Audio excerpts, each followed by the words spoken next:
RCF. Le caté de A à Z avec Père Didier Berthion. Bonjour, Didier Berthion. Nous poursuivons nos chroniques sur le catéchisme de l'Église catholique de A à Z et nous continuons notre méditation sur la conversion quotidienne à la suite de notre baptême. À travers l'article 1429, nous voyons que la seconde conversion, la conversion de tous les jours, a une dimension communautaire. Cela apparaît dans l'appel du Seigneur à toute l'Église. Apocalypse 2,5. Eh bien, rappelle-toi d'où tu es tombé, convertis-toi, reviens à tes premières actions, sinon je vais venir à toi et je délogerai ton chandelier de sa place, si tu n'étais pas converti. Pourtant, tu as cela pour toi que tu détestes, les agissements du mal, et je les déteste moi aussi. Celui qui a des oreilles qu'il entende, ce que l'Esprit dit aux églises. Au vainqueur, je donnerai de goûter de l'arbre de la vie qui est dans le paradis de Dieu. À l'ange de l'église qui est à Smyrne, écrit: Ainsi parle celui qui est le premier et le dernier, celui qui était mort et qui est entré dans la vie. Je sais ta détresse et ta pauvreté. Pourtant, tu es riche. Je connais tes propos blasphématoires de ceux qui se disent juifs et ne le sont pas. Ils sont une synagogue de Satan. Sois sans aucune crainte pour ce que tu vas souffrir. Voici que le diable va jeter en prison certains des vôtres pour vous mettre à l'épreuve, et vous serez dans la détresse pendant 10 jours. Sois fidèle jusqu'à la mort, et je te donnerai la couronne de la vie. Celui qui a des oreilles qu'il entende ce que l'Esprit dit aux églises. Le vainqueur pourra être atteint par la seconde mort. À l'ange de l'église qui est à Pergame, écrit: Ainsi parle celui qui a le glaive acéré à 2 tranchants. Je sais où tu habites, c'est là que Satan a son trône. Mais tu tiens ferme à mon nom, et tu n'as pas renié ma foi. Même dans les jours où Antipas, mon témoin fidèle, a été mis à mort chez vous, là où Satan habite. Mais j'ai quelque chose contre toi. Tu as là des gens qui tiennent ferme à la doctrine de Balaam. Celui-ci enseignait à Balak comment faire trébucher les fils d'Israël pour qu'ils mangent des viandes offertes aux idoles et qu'ils se prostituent.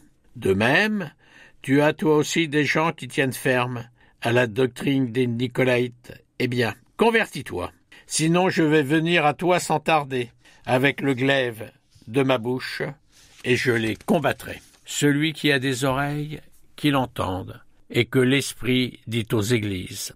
Saint Ambroise exprimait ce même sentiment d'une manière plus rapide. Il y a l'eau du baptême et les larmes de la pénitence. Article 1430. L'appel de Jésus à la conversion vise d'abord à la conversion du cœur, à la pénitence intérieure. Elle pousse à l'expression de cette attitude en des signes visibles, des gestes et des œuvres de pénitence. Article 1431. La pénitence intérieure est une réorganisation radicale de toute la vie, de toute notre vie. C'est un retour à l'essentiel. C'est une conversion vers Dieu de tout notre cœur. C'est une cessation du péché, c'est une aversion du mal, avec une répugnance envers les mauvaises actions. La pénitence intérieure, c'est une totale conversion. Cette conversion du cœur est accompagnée d'une douleur et d'une tristesse salutaire, une affliction de l'esprit, un repentir du cœur. Article 1432. Le cœur de l'homme est lourd et endurci.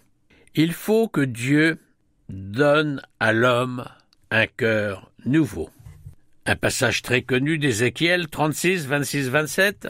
Je vous prendrai du milieu des nations. Je vous rassemblerai de tous les pays.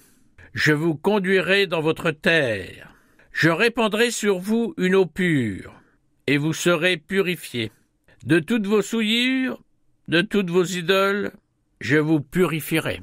Je vous donnerai un cœur nouveau, je mettrai en vous un esprit nouveau, j'ôterai de votre chair le cœur de pierre, et je vous donnerai un cœur de chair.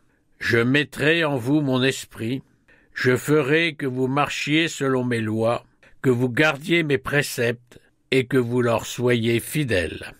La conversion est d'abord une œuvre de grâce de Dieu qui fait revenir nos cœurs à lui.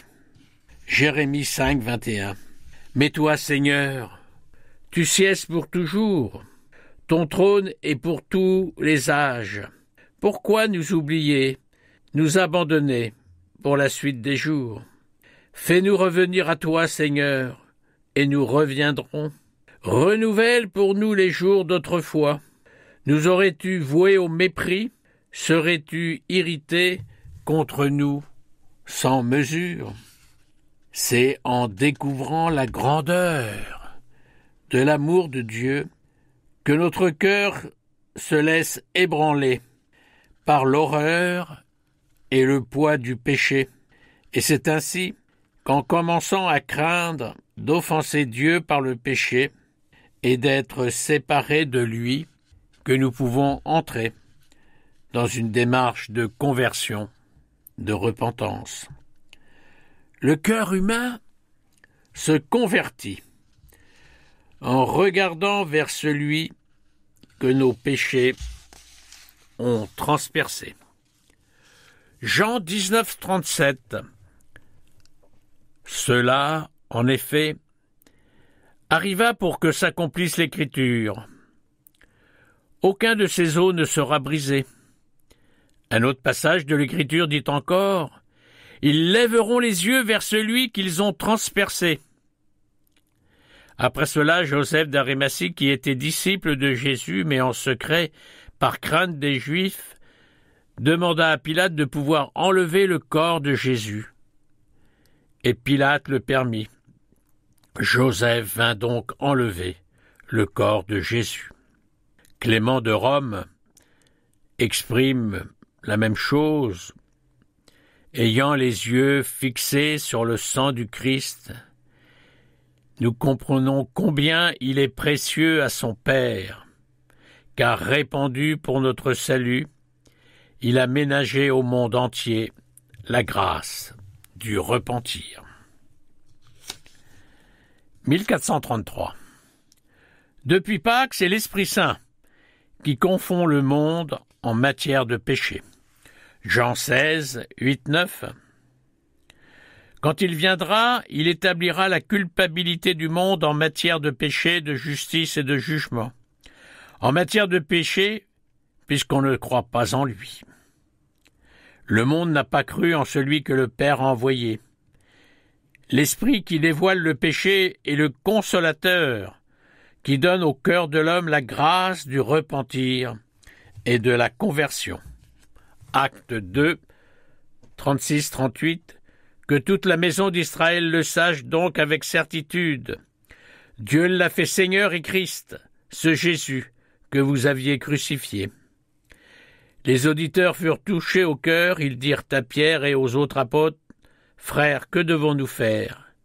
Pierre leur répondit, « Convertissez-vous, et que chacun de vous soit baptisé au nom du Père pour le pardon de ses péchés.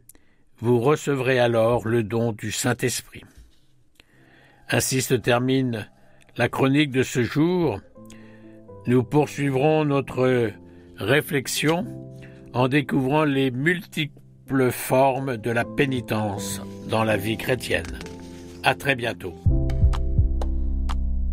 C'était le caté de A à Z avec Père Didier Berthion.